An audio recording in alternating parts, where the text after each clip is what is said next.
Shalom. Hoje eu vou estar lendo o Evangelho dos 12, onde ele narra a mesma passagem que aconteceu em Atos dos Apóstolos, que em Marcos capítulo 16 foi prometido a eles que eles falariam um novo idioma. Então muitas pessoas têm confundido e não sabem como funcionou o dom de língua na era primitiva dos apóstolos, porque o Mashiach prometeu enviar até os confins da terra para levar a nova mensagem. Então, como eles não sabiam a língua desses povos, então lhe foi dada a capacitação de falar um novo idioma. Então, o dom de língua não tem nada a ver com línguas que não são humanas, porque a finalidade do dom de língua é evangelizar os homens. Por isso que quando Paulo fala que se alguém falar em uma língua dentro de uma carrilá e não havendo ali uma pessoa ali que conhecia aquela língua, que ele se calasse a boca. Então, dentro de uma carrilá, de uma congregação, o serviço é coletivo. Qualquer serviço individual é proibido. Então, se a pessoa fosse pega pela Rua Kadosh, pelo Espírito Santo, e começasse a falar uma língua ali, que ele estava cheio do Espírito, então só ele estaria sendo edificado. Então, que se calasse a boca. Porque dentro de uma comunidade, de um rebanho, o serviço tem que ser coletivo, jamais individual. O serviço prestado para o Eterno, dentro de uma carrilá, é coletivo, jamais individual. Então, por isso que foi proibido, se alguém falasse um novo idioma dentro de uma carrilá, de uma congregação, e não houvesse quem entendia e compreendia aquele idioma ali, era proibido. Ele proibiu. Esse é o mandamento de Shaul. E dentro do texto aqui, vocês vão ver como essa língua foi importante. E, inclusive, naquele dia de Pentecostes, mais de 3.000 pessoas fizeram techuvá, retorno para o Mashiach. Porque eram pessoas que estavam ali na festa de Pentecostes, em Jerusalém, era a pessoa que praticava o Yehudut, a religião dos judeus. E eles compreenderam a mensagem dos apóstolos como se fosse na própria língua. Então, vocês vão ver que esses apóstolos não é que nem hoje em dia. Diz que a pessoa tem o dom de língua, mas quando ele sai para um país tem que levar um tradutor. Vamos fazer a leitura aqui. No Evangelho está em Ciríaco. É um evangelho que foi escrito originalmente em hebraico. Vamos lá. Wa Mechada et al maram min tar acerte rutar rayana hun aik nurha de ikdar. E imediatamente nosso Senhor foi levado entre os 12. Maram significa nosso Senhor, né? E eles ficaram fervorosos, né?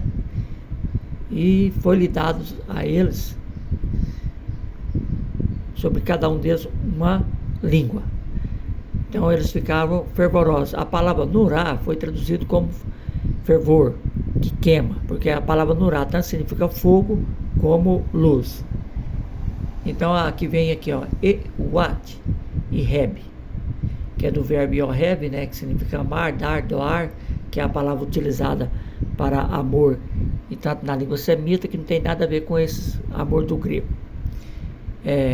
Wet eheb lekun had menehun le lachana taibuta.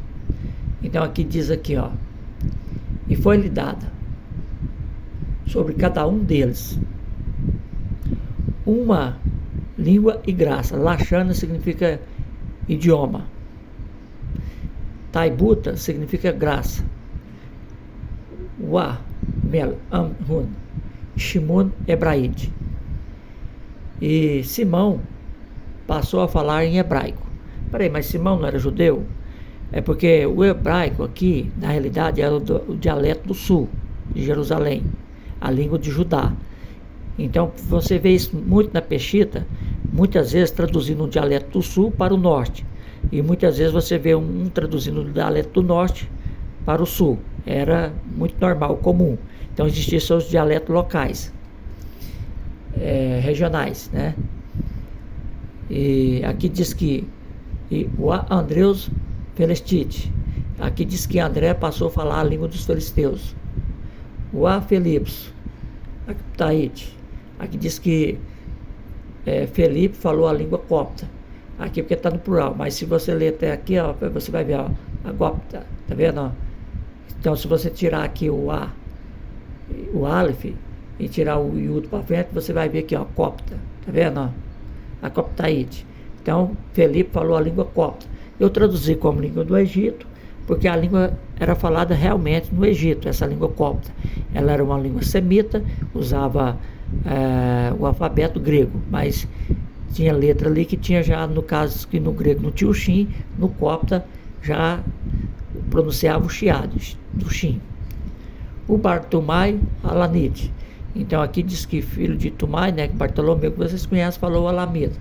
O Amatai Partuite. Então aqui diz que Mateus falou a língua parta, que no caso aqui, se tirar o coisa aqui, pode ler, ó, parto, tá vendo? Ó? O Matai Partuite. O Atomé, o Atoma, que vocês conhecem como Tomé, ele falou a língua indiana. Então aqui está Hinduite, então ele falou a língua do hindu. O Yaakov Bar Halfeu Lashana Beit Aradim DB Eber na Arada. Então aqui diz que ele pegou e falou a língua entre os rios, do outro lado do rio, né? No caso é a Mesopotâmia. Então ele falou a língua da Mesopotâmia. Nara, Ua, Tadei, Paricaite, falou a língua africana. Ua, Shimon, Cananita, Medeite. Então ele falou a língua dos medos.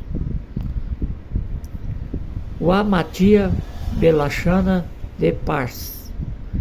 Então aqui ele falou a língua pérsia, de Pérsias.